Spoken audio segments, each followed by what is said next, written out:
du sung ji chỉ chọc chỉ thinh tên gì ili Christian atum du dun pi mi nai ji wang mong Christian doan hen pu a kong kem nang ir thi sung cho kali kar jong an ta sung ji hirang si du nang ji kwa ti mi mi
chi tin đinh si hem phu mo ki ju dar ni pa pen tho rom ing sai ji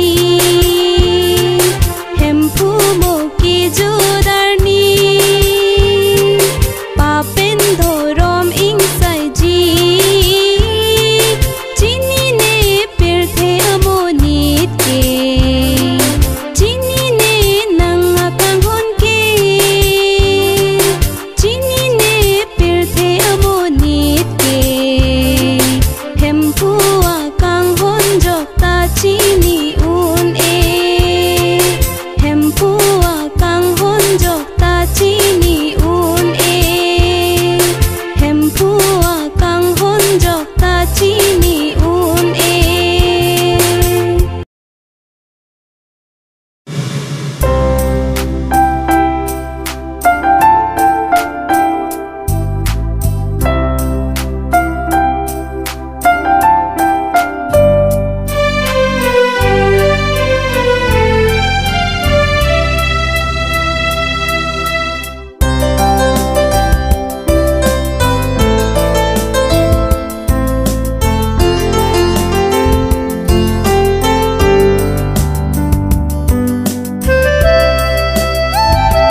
ji arni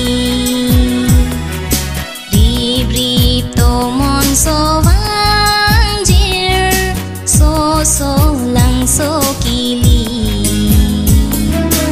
opo nang long dun ji mo nang li ke wang ji arni opo nang long dun ji mo nang li ke wang ji arni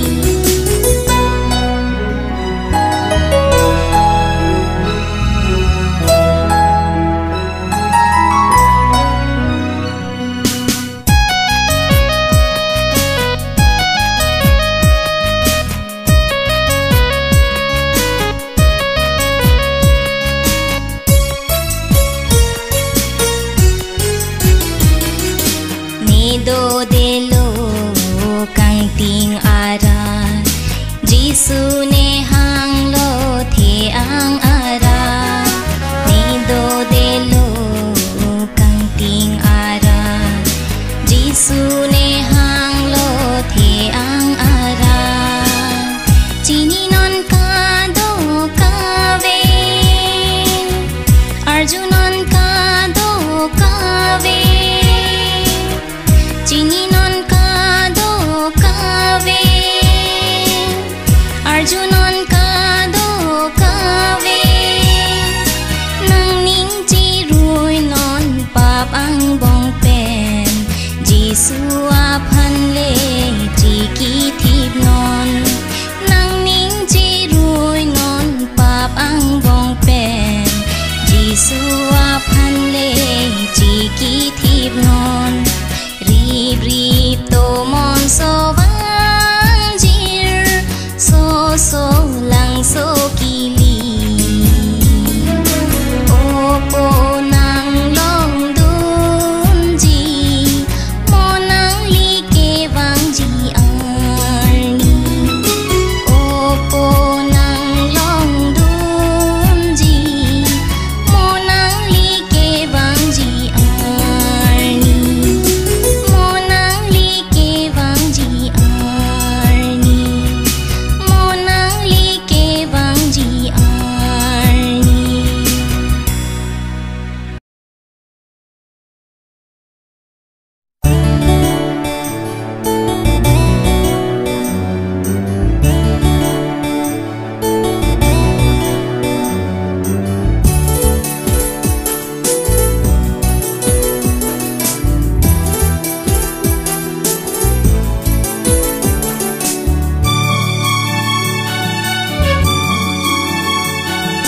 Masi nang hachilo pir thealu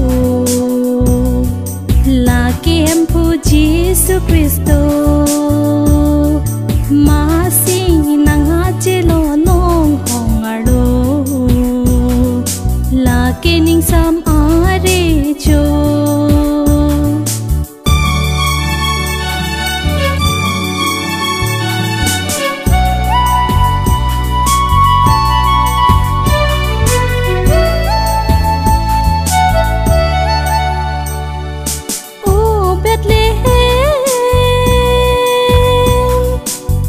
Chiklo long so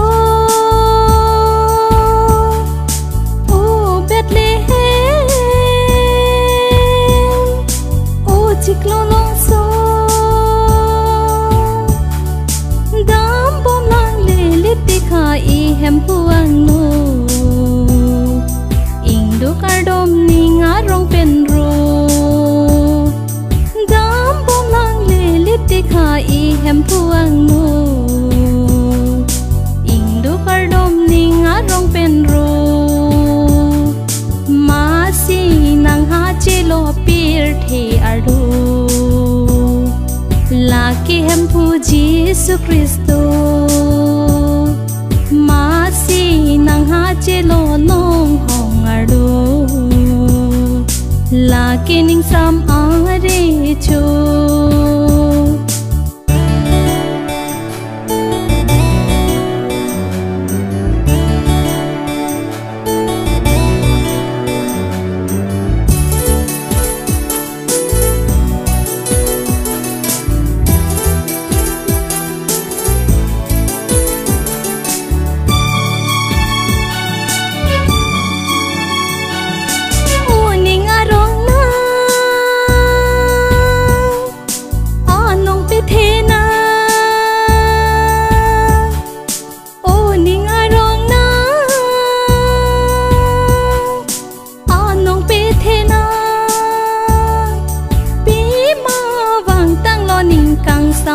samari chu